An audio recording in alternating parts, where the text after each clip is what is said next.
Hello, Queensland Storyteller Time. I'm Kim Dodsworth. Now, The Loaded Dog by Henry Lawson is deservedly an Australian classic. Let's all have a laugh. It'll do us good. Dave Regan, Jim Bentley and Andy Page were sinking a shaft at Stony Creek in search of a rich gold quartz reef which was supposed to exist in the vicinity. There's always a rich reef supposed to exist in the vicinity. The only questions are whether it's 10 feet or hundreds beneath the surface, and in which direction. They'd struck some pretty solid rock, also water, which kept them bailing. They used the old-fashioned blasting powder and time fuse. They'd make a sausage or cartridge of blasting powder in a skin of strong calico or canvas, the mouth sewn and bound round the end of the fuse. They'd dip the cartridge in melted tallow to make it watertight, get the drill hole as dry as possible, drop in the cartridge with some dry dust, and wad and ram with stiff clay and broken brick. Then they'd light the fuse and get out of the hole and wait. The result was usually an ugly pothole in the bottom of the shaft and half a barrow load of broken rock. There was plenty of fish in the creek, freshwater bream, cod, catfish and tailors.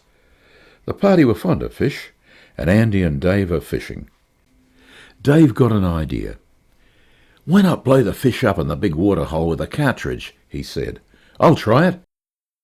He thought the thing out, and Andy Page worked it out.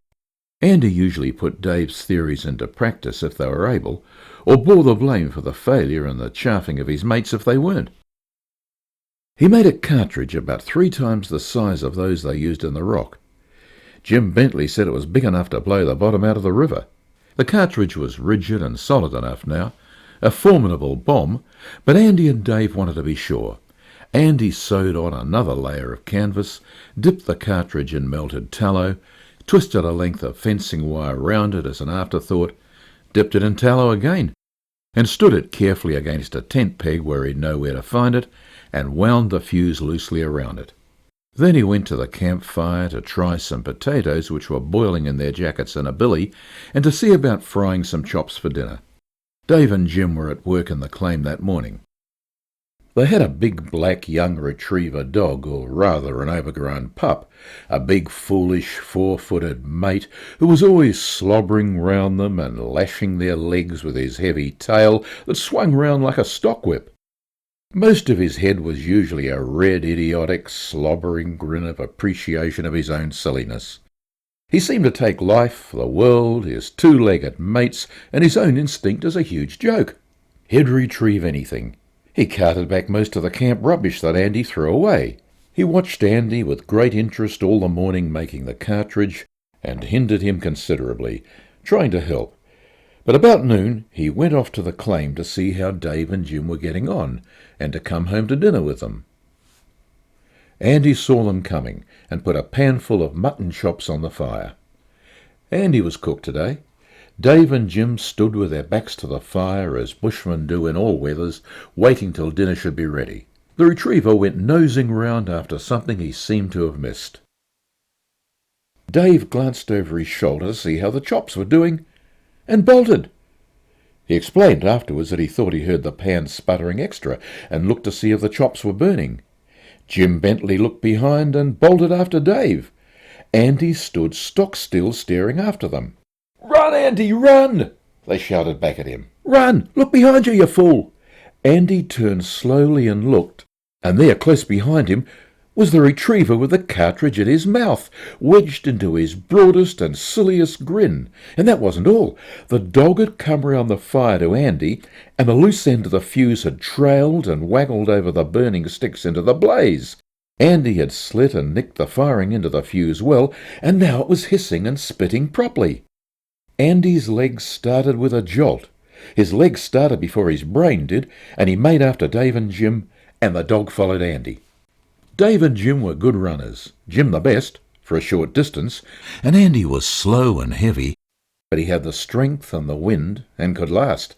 The dog capered round him, delighted as a dog could be to find his mates, as he thought, on for a frolic. Dave and Jim kept shouting back, don't follow us, you coloured fool!" But Andy kept on, no matter how they dodged. They could never explain any more than the dog why they followed each other, but so they ran, Dave keeping in Jim's track in all its turnings, Andy after Dave, and the dog circling around Andy, the live fuse swishing in all directions and hissing and spluttering and stinking. Jim yelling to Dave not to follow him, Dave shouting to Andy to go in another direction, to spread out, and Andy roaring at the dog to go home. "Go away, Tommy," said Jim feebly. "Go away." The dog bounded off after Dave, who was the only one in sight now.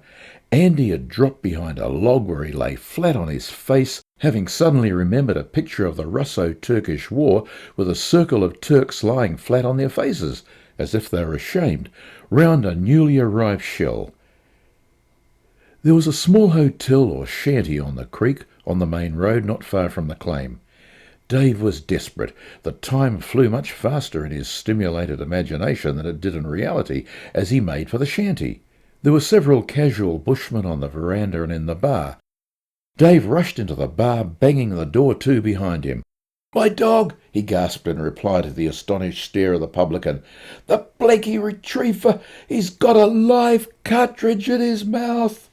The retriever, finding the front door shut against him, had bounded around and in by the back way, and now stood smiling in the doorway leading from the passage, the cartridge still in his mouth and the fuse spluttering. They burst out of that bar. Tommy bounded first after one and then after another. For being a young dog, he tried to make friends with everybody. The bushmen ran around corners, and some shut themselves in the stable. There was even a new weatherboard and corrugated iron kitchen and washhouse on piles in the backyard, with some women washing clothes inside. Dave and the publican bundled in there and shut the door. The publican cursing Dave and calling him a bloody fool in hurried tones, and wanting to know what the hell he came here for. The retriever went in under the kitchen amongst the piles, but luckily for those inside, there was a vicious yellow mongrel cattle dog sulking and nursing his nastiness under there, a sneaking, fighting, thieving canine whose neighbours had tried for years to shoot or poison. Tommy saw his danger. He had had experience from this dog, and started out across the yard, still sticking to the cartridge. Halfway across the yard, the yellow dog caught him and nipped him. Tommy dropped the cartridge, gave one terrified yell, and took to the bush. The yellow dog followed him to the fence and then ran back to see what he had dropped. Nearly a dozen other dogs came from round all the corners and under the buildings. Spidery, thievish, cold-blooded kangaroo dogs, mongrel sheep and cattle dogs, vicious black and yellow dogs that slip after you in the dark, nip your heels and vanish without explaining, and yapping, yelping small fry. They kept at a respectable distance round the nasty yellow dog, for it was dangerous to go near him when he thought he had found something which might be good for a dog or cat. He sniffed at the cartridge and was just taking a third cautious sniff when...